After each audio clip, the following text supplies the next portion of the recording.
The chamber went silent the moment Laura Bennett rose from her seat. I remember gripping the edge of my console so hard that my claws left marks in the metal.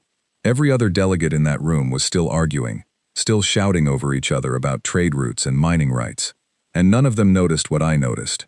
None of them saw the way she folded her hands together, the way her eyes moved slowly across every species seated in that circular hall, as if she were memorizing our faces for the last time.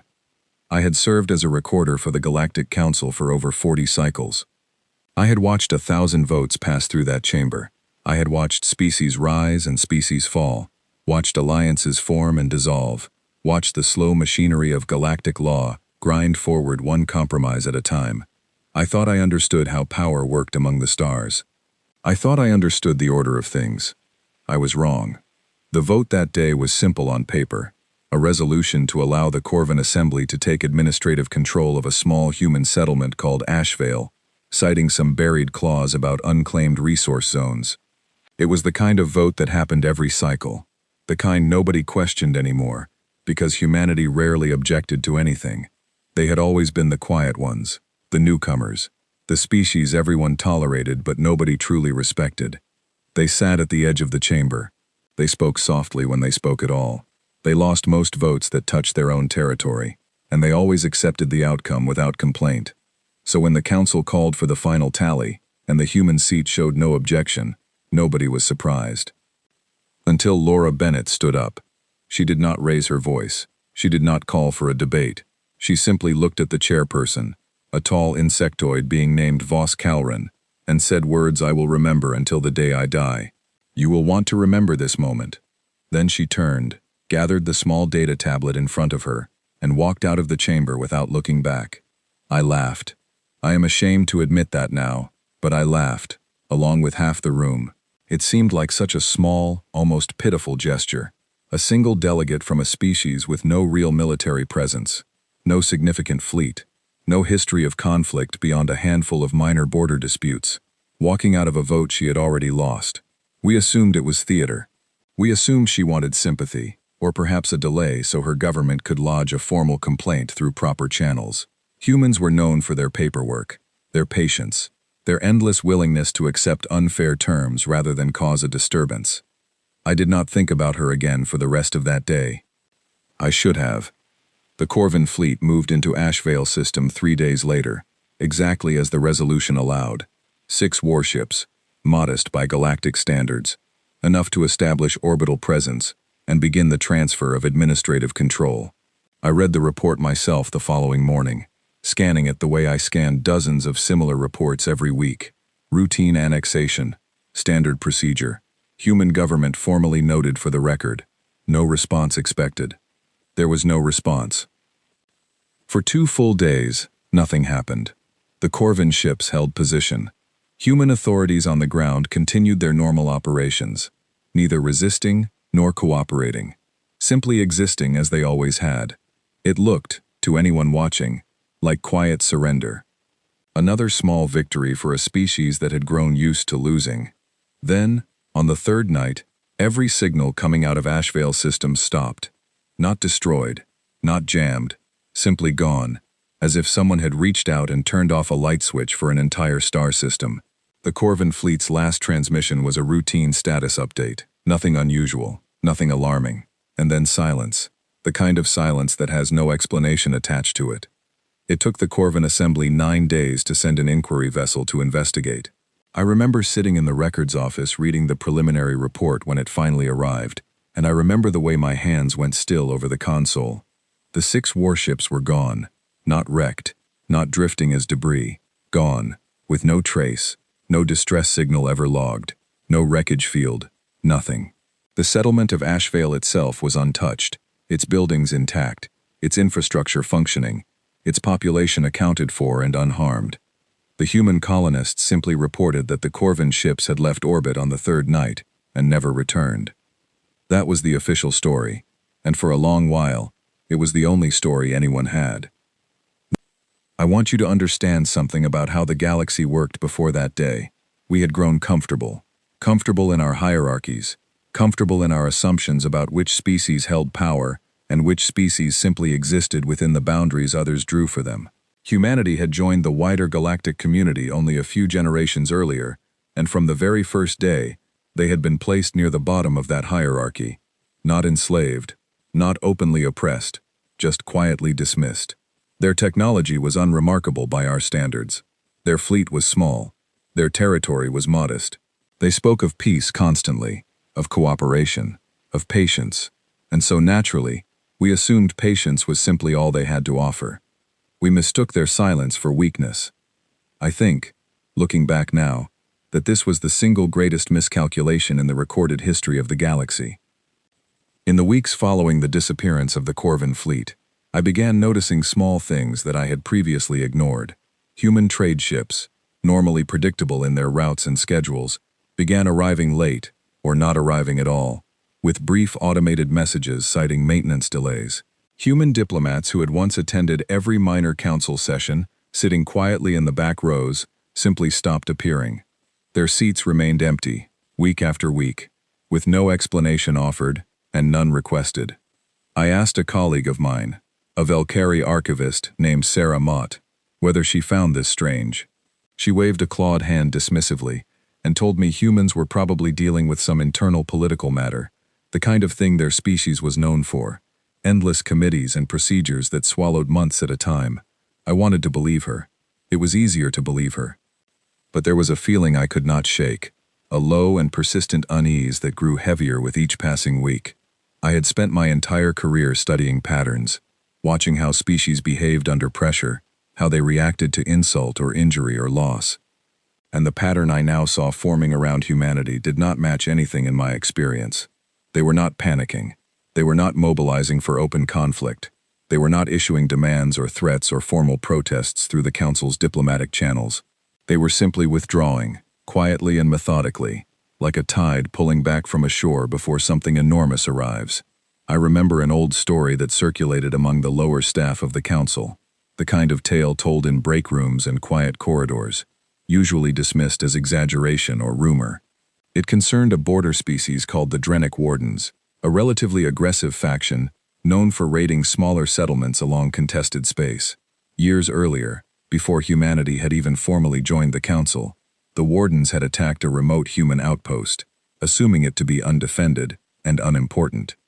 The story went that the Wardens were never heard from again, not destroyed in any battle anyone witnessed, not conquered in any war anyone declared, simply erased, their settlements abandoned, their fleet vanished, their names slowly disappearing from trade registries and star charts until newer generations forgot they had ever existed at all. I had always assumed this was nothing more than a cautionary tale, the kind of myth that grows up around any unfamiliar species, exaggerated through repetition until it becomes something closer to legend than fact. But as I sat in my office that evening, watching another empty human seat in another quiet council session, I found myself wondering, for the first time, whether that story might have contained more truth than I had ever allowed myself to consider. Something was happening. Something patient, something deliberate, something that had been building for far longer than any of us understood. And deep in my chest, beneath the comfortable assumptions I had carried for 40 cycles of service, I felt the first true stirrings of fear. I did not yet know how right I was to be afraid. I spent the following month trying to convince myself that nothing unusual was happening, and I failed completely. It began with the trade reports. Every quarter, the Council's Economic Division compiled a summary of interstellar commerce, tracking the flow of goods, resources, and currency between member species. Humanity's contribution to that report had always been modest but steady, a reliable thread woven into the larger tapestry of galactic trade. Grain shipments from their agricultural colonies, rare alloys mined from their outer systems, small but dependable exports that other species had come to depend upon without ever truly appreciating them. That quarter's report showed something I had never seen before. Human trade activity had fallen by nearly 60% across every major route, not through any formal announcement, not through any official withdrawal from commerce agreements, but simply through absence. Ships that should have departed did not depart. Contracts that should have been renewed expired quietly, with no human representative present to discuss new terms. I brought this to the attention of my superior, a broad-shouldered Talreni administrator named Corwin Vale, who had overseen economic relations for nearly 2 decades. He listened to my concerns with the patient, slightly condescending expression he reserved for junior staff, who he believed were overreacting. Humans are unpredictable in their internal politics, he told me. They have elections, transitions of power, internal disagreements that take time to resolve. This is likely nothing more than a temporary disruption. Give it another quarter, things will normalize. I wanted to believe him. He had decades more experience than I did, and his confidence was, in its own way, comforting. But I had spent too many nights reviewing the data, cross-referencing trade patterns with diplomatic activity, with military positioning reports, with every scrap of information I could access through my modest clearance level. And the picture that emerged was not one of internal disruption. It was the picture of a species pulling inward, consolidating, preparing. For what, I did not know. And that uncertainty was, in some ways, more frightening than any clear threat could have been. Around this time, I began hearing whispers from colleagues stationed at outer trade hubs, places where human ships still occasionally pass through on their way to distant systems. The whispers were always second-hand, always vague, the kind of stories that grow more dramatic with each retelling. But certain details repeated often enough that I began to take them seriously. Human ships, when they did appear, were larger than before. Their hull designs had changed, becoming sleeker, more angular, fitted with systems that none of our scanning technology could properly identify. Crews aboard these vessels were described as unusually quiet, professional, almost to the point of unsettling, with none of the casual friendliness humans had once been known for during routine docking procedures. One report, from a fueling station near the edge of contested space, described a human supply vessel that arrived without the standard identification beacon active. When station personnel attempted to make contact, they received a brief, polite message indicating the ship was operating under a new protocol and would not be requiring station services. The vessel refueled itself using equipment none of the station staff had ever seen before, completed its business in less than an hour, and departed without further communication. I found myself thinking constantly about Laura Bennett, about the calm certainty in her voice when she told us we would want to remember that moment. I began to understand that she had not been speaking in anger or frustration. She had been speaking with the quiet confidence of someone who already knew exactly what was about to happen, someone who had simply been waiting for the rest of the galaxy to catch up. I requested access to historical records concerning humanity's earliest interactions with the wider galactic community, hoping to better understand what kind of species we were truly dealing with. Much of what I found matched the general narrative everyone already knew. Humanity had been a relatively young spacefaring species when first contact occurred, possessing technology that was, by galactic standards, unremarkable. Their fleet was small. Their territory was limited to a single home system and a handful of nearby colonies. They had been welcomed into the council not out of respect, but out of a kind of polite tolerance, the way one might welcome a smaller, weaker neighbor simply because excluding them seemed unnecessarily cruel. But buried within those records, in footnotes and addendums that most researchers had likely never bothered to read carefully, I found something curious: references to several earlier incidents, scattered across decades, involving smaller species or factions that had attempted to take advantage of humanity's apparent weakness.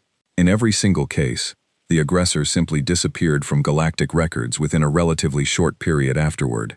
No declarations of war, no public conflicts, no dramatic battles recorded in any official archive. Just silence, and then absence. I brought my findings to Sarah Mott one evening, hoping she might help me make sense of what I was seeing. She read through my notes carefully, her antennae twitching the way they always did when she was concentrating, and when she finally looked up at me, her expression had lost all of its earlier dismissiveness. "This cannot simply be coincidence," she said quietly. "I do not think it is," I told her. We sat together in silence for a long while after that, neither of us quite willing to say aloud what we were both beginning to suspect: that humanity's reputation as a patient, peaceful, somewhat weak species had never been the whole truth, that perhaps their patience was not a limitation at all, but a choice, a deliberate restraint exercised by a species that understood something about power that the rest of us had never been forced to learn.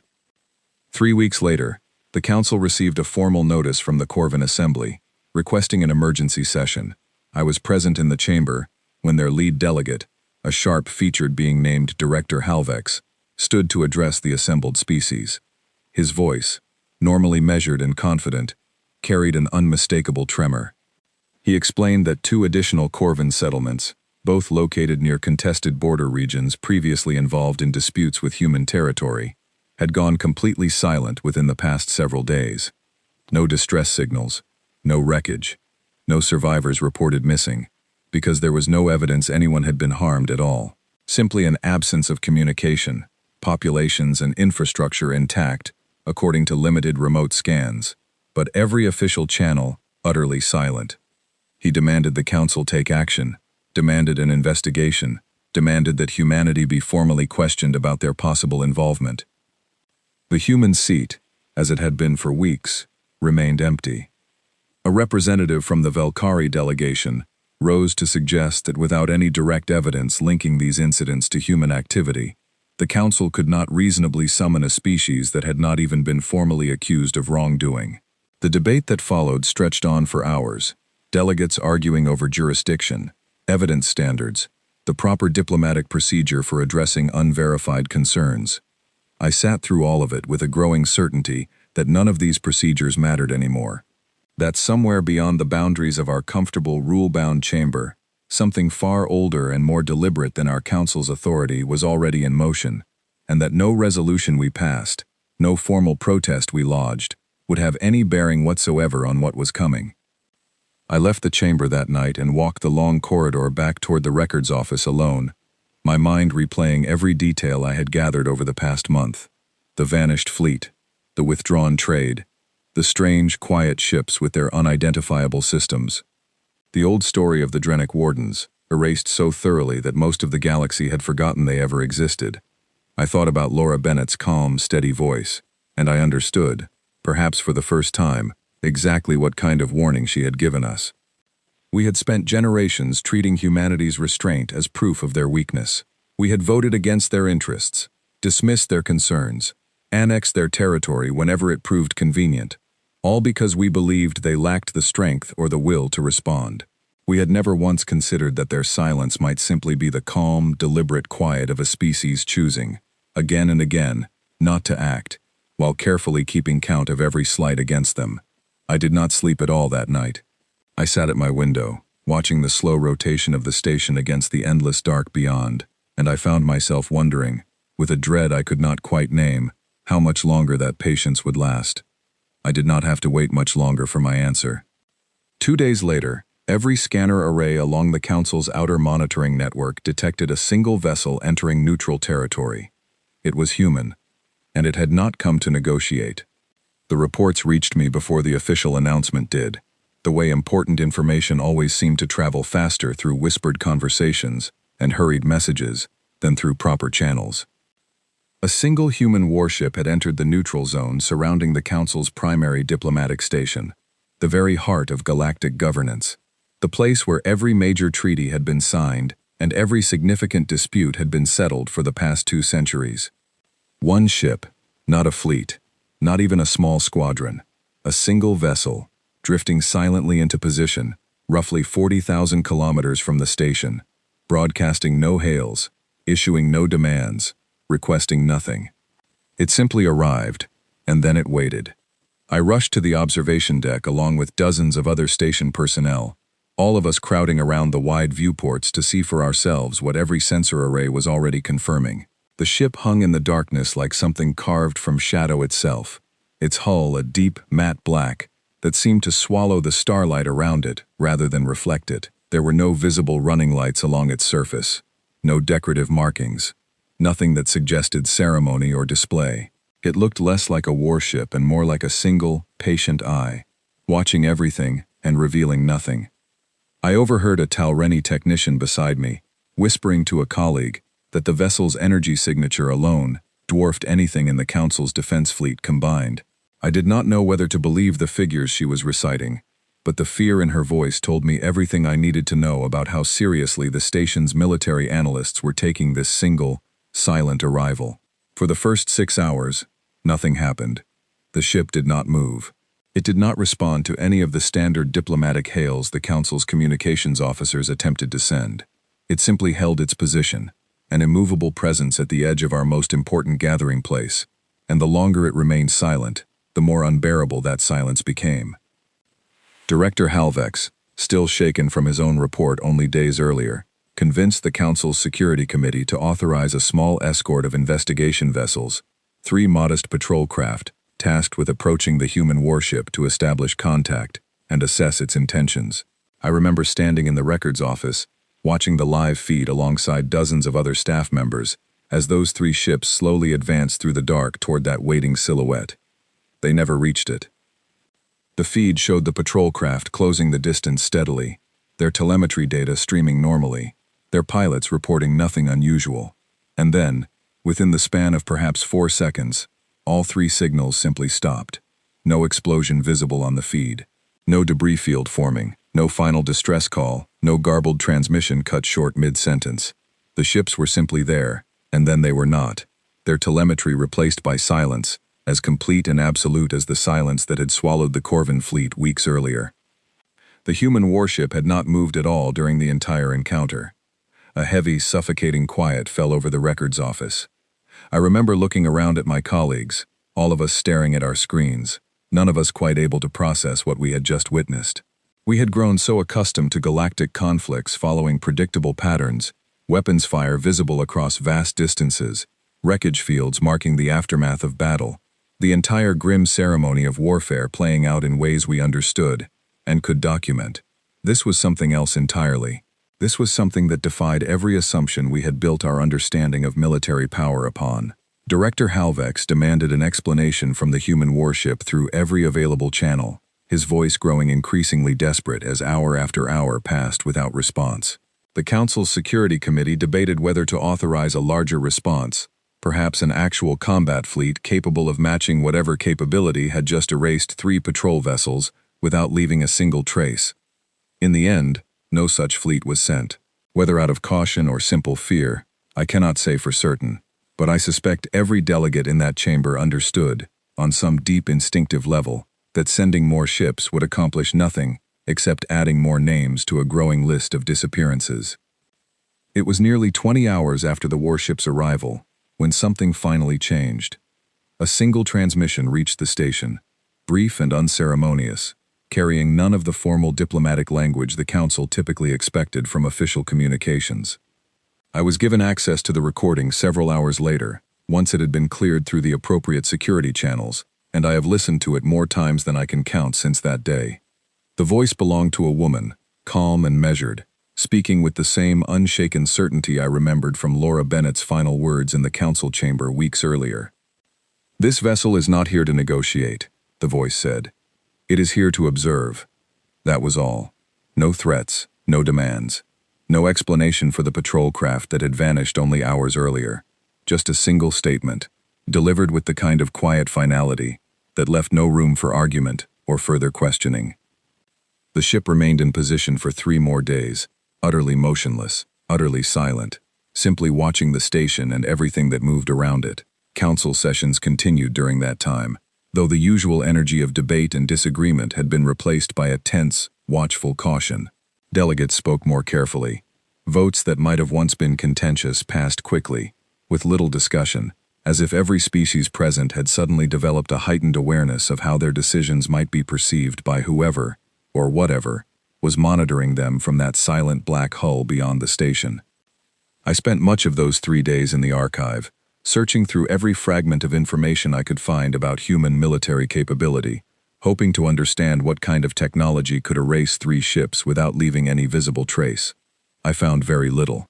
Humanity's official military disclosures to the Council, filed years earlier as a condition of their membership, described a modest defense fleet, technology roughly comparable to several mid-tier species, nothing that should have been capable of what I had personally witnessed. It became increasingly clear to me that those disclosures had either been deliberately understated or that humanity's capabilities had grown so significantly in the years since that the Council's records were simply catastrophically outdated. I shared my growing concerns with Sarah Mott during one of our evening discussions, and she offered a theory that I have never been able to fully dismiss. She suggested that humanity, understanding from their very first contact with the wider galaxy, how quickly weaker species were exploited and dismissed, had made a deliberate choice to present themselves as far less capable than they truly were. That every patient, restrained, seemingly weak interaction we had witnessed over the years had been, in fact, a careful performance, designed to buy them the time and space needed to grow into something the rest of the galaxy would eventually be forced to reckon with. If she was correct, and I have come to believe she was, then humanity had spent decades allowing themselves to be underestimated on purpose, absorbing insult after insult, annexation after annexation, all while quietly building toward a moment when patience would no longer serve their interests. With that moment, it seemed, had finally arrived. On the fourth day, the ship moved for the first time since its arrival. It did not approach the station. It did not power any visible weapon systems that our sensors could detect. It simply rotated slowly, almost gracefully, until its forward section faced outward, away from the station, toward the wider expanse of neutral space beyond. And then, without any further communication, it departed, accelerating away at a speed our tracking systems struggled to properly calculate before it vanished entirely from our sensor range. The relief that swept through the station was immediate and almost physical, a collective exhale from thousands of beings who had spent 4 days holding their breath. Council sessions resumed their normal rhythm within hours, delegates speaking once again with their usual confidence, as if the danger had simply passed, and normal life could now continue. I did not share their relief. I understood, even then, that the ship's departure was not an ending. It was a beginning. A single vessel had arrived, observed, demonstrated a capability none of us could properly explain or counter, and then left without ever stating its true purpose. It had not come to threaten the Council directly. It had come to make something unmistakably clear, a message delivered not through words, but through presence alone. Humanity was no longer the quiet, struggling species we had spent decades dismissing. They had become something else entirely, something patient and precise, and utterly unwilling to be ignored any longer. And somewhere among the scattered systems and contested borders of our galaxy, species who had wronged humanity over the years were about to discover exactly what that change truly meant. I did not know it yet, sitting in my quiet office that evening, but the events I had witnessed over the past weeks were only the opening movement of something far larger, something that would, within a matter of months, completely reshape the balance of power across every system I had ever known. I would soon learn the full truth, through records I never expected to access, and the words of a captured human officer who answered every question with a calm that unsettled me more than any threat could have. But that is a story for what came next. The opportunity to learn the truth came sooner than I expected, and through a route I never could have predicted. Roughly 6 weeks after the silent warship's departure, the Council received word that a human officer had been detained by a joint security patrol near a contested trade corridor, following what officials described as a minor jurisdictional misunderstanding. I later learned the full circumstances were far more complicated than that simple summary suggested, but at the time, all anyone knew was that humanity had, for the first time since the chamber walkout, agreed to allow one of their own to sit for formal questioning before a council-appointed panel. I was assigned to the records team responsible for documenting the proceedings, a task that placed me in the observation gallery for every session, close enough to watch the officer's face as he answered question after question with a composure that none of us quite knew how to interpret. His name was Henry Dalton, a mid-ranking officer whose insignia suggested experience with logistics and fleet coordination rather than direct combat command. He sat through 3 full days of questioning without once raising his voice, without once showing the frustration or fear that interrogation panels typically expected from detained individuals. He answered every question with the same calm, measured tone, the same unhurried patience that I had come to recognize as distinctly, almost unsettlingly human. Director Halvex led much of the questioning himself, clearly hoping to extract some admission of aggressive intent, some confirmation that humanity was preparing for open conflict against the wider galactic community. Officer Dalton gave him nothing of the sort. "We are not preparing for war," he told the panel during the second day of questioning. "We are simply no longer pretending to be something we are not." When pressed to explain what he meant, he described, in calm and almost clinical detail, a practice that humanity had apparently maintained since their very first contact with the wider galaxy. Every slight, every broken agreement, every unfair vote, every annexed colony had been carefully documented and preserved within human government records, not as grievances to be acted upon immediately, but as a comprehensive accounting of every injustice committed against them. He called it, simply, the ledger. For decades, he explained, humanity had made a deliberate decision to absorb these injustices without retaliation, understanding that a young species with limited military strength could not hope to challenge an established galactic order through force. Instead, they focused their resources inward, developing technology, expanding their understanding of the wider universe, and quietly building a level of capability that they had no intention of revealing until the appropriate moment arrived. The Council's resolution allowing the Corvin Assembly to annex the settlement of Ashvale, he told us, had been the final entry required to close that ledger. I remember the silence that followed his explanation, a silence that stretched across the entire observation gallery, as every delegate present slowly began to understand the true scale of what humanity had been quietly preparing for. Director Halvex asked, his voice noticeably tighter than before, what exactly closing the ledger meant in practical terms. Officer Dalton's answer was simple, and it has stayed with me ever since. It means we no longer feel obligated to ask for what is fair. It means we are prepared to ensure it ourselves. Over the following sessions, through careful and persistent questioning, the panel managed to piece together a clearer picture of what had been happening across the galaxy since the human warship's appearance at the diplomatic station. The pattern that emerged was, in its own way, more disturbing than open warfare would have been. Species and factions identified within humanity's records as having committed significant wrongs against human interests were being visited, one at a time, by small human task forces. These were not invasions in any traditional sense. There were no reports of widespread destruction, no accounts of populations harmed or territories seized. Instead, the task forces focused with surgical precision on dismantling the specific capabilities that had allowed each wrongdoing to occur in the first place. Military installations responsible for territorial aggression were rendered inoperable through means our own engineers could not fully explain. Their weapons systems disabled without any visible damage to the surrounding infrastructure. Economic networks built upon exploitative trade agreements found themselves quietly cut off from essential resources, their access to critical supply chains redirected through channels controlled by human commercial interests that had, apparently, been carefully positioned for exactly this purpose years in advance. In several documented cases, governing officials directly responsible for decisions that had harmed human colonies were simply removed from positions of authority through methods that remained frustratingly unclear in every report I managed to access, replaced by more moderate leadership willing to negotiate fair terms with human representatives. What struck me most, listening to Officer Dalton describe these events with the same unshaken calm he maintained throughout every session, was the complete absence of unnecessary harm in any of it. Humanity was not seeking destruction. They were seeking correction, precise and deliberate, addressing each injustice with exactly the amount of action required to resolve it, and nothing more. This restraint, somehow, made the entire situation more frightening than open conflict ever could have been.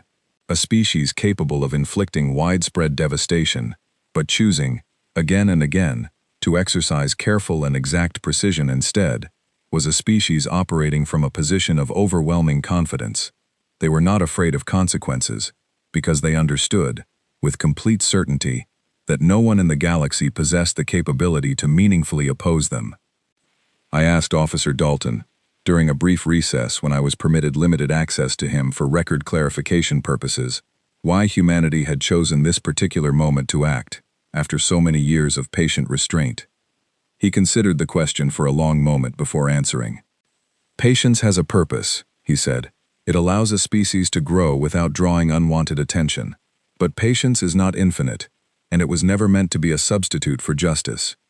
We waited until we no longer needed to ask permission to seek it. I found myself unable to respond to that, and I noticed several other panel members shared my silence. Over the following weeks, as the Council struggled to determine an appropriate response to this new reality, I continued my own research into the full scope of what had occurred. I discovered that the Corvin Assembly, having lost the fleet at Ashvale, and 2 additional settlements shortly afterward, had quietly entered into private negotiations with human representatives, agreeing to a complete withdrawal of their annexation claims, along with substantial reparations to the affected human colonies. These negotiations were never formally announced to the wider council, and I suspect they were deliberately kept quiet to avoid public acknowledgement of how thoroughly the Corvin Assembly had been forced to capitulate. Similar patterns repeated across at least a dozen other species and factions that I managed to track through careful cross-referencing of trade reports, diplomatic communications, and military status updates. In every case, the resolution followed the same basic structure: a quiet, precise demonstration of human capability, followed by private negotiations that resulted in the wronged party receiving compensation, territory, or formal apology, all without a single public declaration of conflict ever being filed with the Council. It became clear to me that humanity had no interest in dominating the galaxy through open conquest. Their goal, as Officer Dalton had described it, was correction rather than control. They sought to settle the ledger, to ensure that every injustice committed against them was properly addressed, and once that was accomplished, they appeared entirely content to return to a quieter, more reserved presence within the galactic community. This realization did not make the situation any less unsettling. If anything, it deepened my understanding of just how carefully and thoughtfully humanity had approached this entire process. They were not driven by anger or a desire for revenge. They were driven by something closer to principle, a deep and unwavering belief that fairness, once denied for long enough, eventually demanded to be restored. Officer Dalton's detention concluded after 8 days, with the Council ultimately determining that no formal charges could reasonably be brought against him, given the absence of any direct evidence connecting him personally to specific incidents under investigation. He was released to a waiting human transport that arrived at the station with the same quiet, unannounced efficiency that had characterized every human action I had witnessed over the preceding months.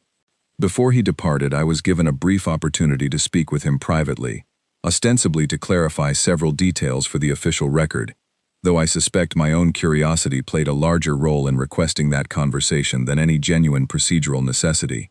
I asked him whether humanity intended to continue this process indefinitely, whether every future disagreement or unfair decision would now be met with similar consequences.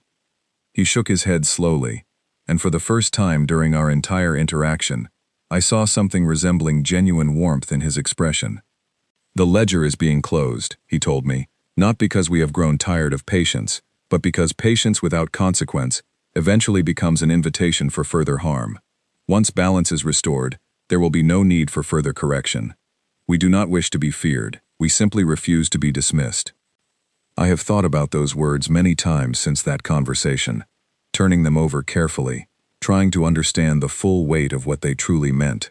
A species capable of overwhelming the entire galactic order, choosing restraint not out of weakness, but out of genuine principle, willing to step back the moment fairness had been restored.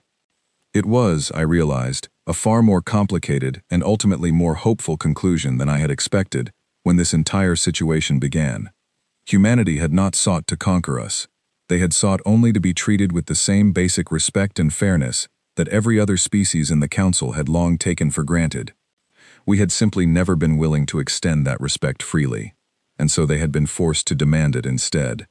As I watched Officer Dalton's transport depart the station, disappearing into the dark expanse beyond our viewports, I understood that the galaxy I had known for 40 cycles of service had fundamentally changed.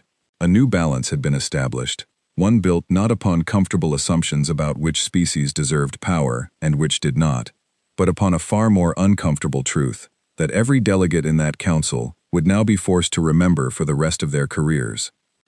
Humanity's patience had never been a sign of weakness. It had simply been waiting for the right moment to end. In the years that followed those extraordinary events, the galaxy I had known for so long was quietly and permanently transformed. I continued my work within the Council's Records Division, though my role gradually shifted towards something closer to historical documentation, as more and more delegates began requesting access to accurate accounts of what had actually happened during those tense, uncertain months.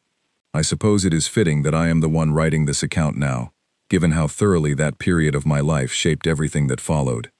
The changes that emerged across the wider galactic community were subtle at first, easy to overlook unless one was paying careful attention. Council sessions, once dominated by aggressive posturing and casual dismissal of smaller or newer member species, began to take on a noticeably more measured tone. Delegates who had once spoken carelessly about annexation or resource claims now approached such discussions with considerably more caution, mindful of the possibility that any decision made in haste might eventually find its way onto someone else's ledger. Humanity itself returned, gradually, to a quieter presence within the council, much as Officer Dalton had suggested they would. Laura Bennett resumed her seat within the chamber several months after her dramatic departure, and I remember watching her take her place once again, with the same calm, unhurried dignity she had carried throughout the entire situation. She never spoke about what had happened during those months, never offered any public explanation or justification for the events that had unfolded across so many systems.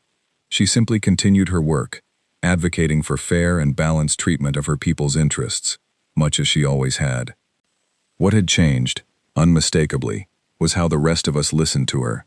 Where human proposals had once been routinely dismissed or deprioritized in favor of more established species interests, they now received careful and genuine consideration. Where human objections had once been noted and then quietly ignored, they were now addressed thoughtfully, with delegates clearly understanding that dismissing humanity's concerns carried consequences none of us wished to experience firsthand. I do not believe this shift occurred out of genuine respect, at least not initially. I believe it occurred largely out of fear, a deep and lingering caution born from witnessing exactly what humanity was capable of when pushed beyond the limits of their patience. But over time, something interesting happened. As humanity continued to participate fairly and constructively within the Council, never once attempting to leverage their demonstrated capability for further advantage beyond what justice required, that initial fear slowly began to transform into something closer to genuine respect. The Corvin Assembly, having fully withdrawn from their annexation claims and completed substantial reparations to the affected human colonies, gradually rebuilt a working relationship with human representatives, one built upon considerably more equal footing than had ever existed before. I attended several joint sessions between human and Corvin delegates during this period, and I was struck by how professionally and respectfully both parties conducted themselves, with none of the old condescension that had once characterized so many of their interactions. Similar transformations occurred across nearly every species that had previously taken advantage of humanity's apparent weakness. Trade agreements were renegotiated on fairer terms. Territorial disputes that had once been resolved entirely in favor of more established species began receiving genuinely balanced consideration. The entire structure of galactic governance, while never formally rewritten, had been fundamentally reshaped by the simple, undeniable understanding that humanity could no longer be safely dismissed or exploited. I spoke with Sarah Mott often during this period, both of us still processing the magnitude of what we had witnessed together. She once described the entire situation as the galaxy finally being forced to grow up, to abandon the comfortable assumption that power alone determined who deserved fair treatment, and to recognize instead that fairness was something every species was entitled to, regardless of how new or seemingly weak they appeared upon first contact. I have come to believe she was right. Humanity, for their part, never sought recognition or gratitude for the role they played in reshaping galactic governance. They did not demand apologies from species who had wronged them, beyond the practical reparations necessary to restore genuine balance. They did not seek positions of authority or influence, beyond what their population and contributions genuinely warranted. They simply continued participating as equal members of the galactic community, content with the fairness they had worked so hard and waited so long to finally achieve. I sometimes wonder what might have happened had the Council never passed that final resolution regarding Ashvale, had we simply continued treating humanity with the same casual disregard we had shown them for years prior. Perhaps the ledger would have remained open indefinitely. Perhaps humanity's patience truly was limitless, and we would have continued our comfortable assumptions forever, never learning the lesson that experience ultimately forced upon us. But that resolution was passed, and that lesson was learned, and the galaxy that exists now is, I genuinely believe, considerably more fair and balanced than the one I served for the first half of my career. Officer Dalton's words have stayed with me throughout the years since our conversation, and I find myself returning to them often when discussing this period of history with younger colleagues who never personally witnessed the events I have described. We do not wish to be feared. We simply refuse to be dismissed. I believe that statement captures the entire truth of what humanity sought to accomplish during those months, a truth far more reasonable and far less threatening than the panic and uncertainty that gripped so many of us at the time. Every species now teaches its younger generations about this period, often referred to simply as the reckoning, a careful study of how quickly comfortable assumptions can collapse when tested against a patience that has been deliberately mistaken for weakness.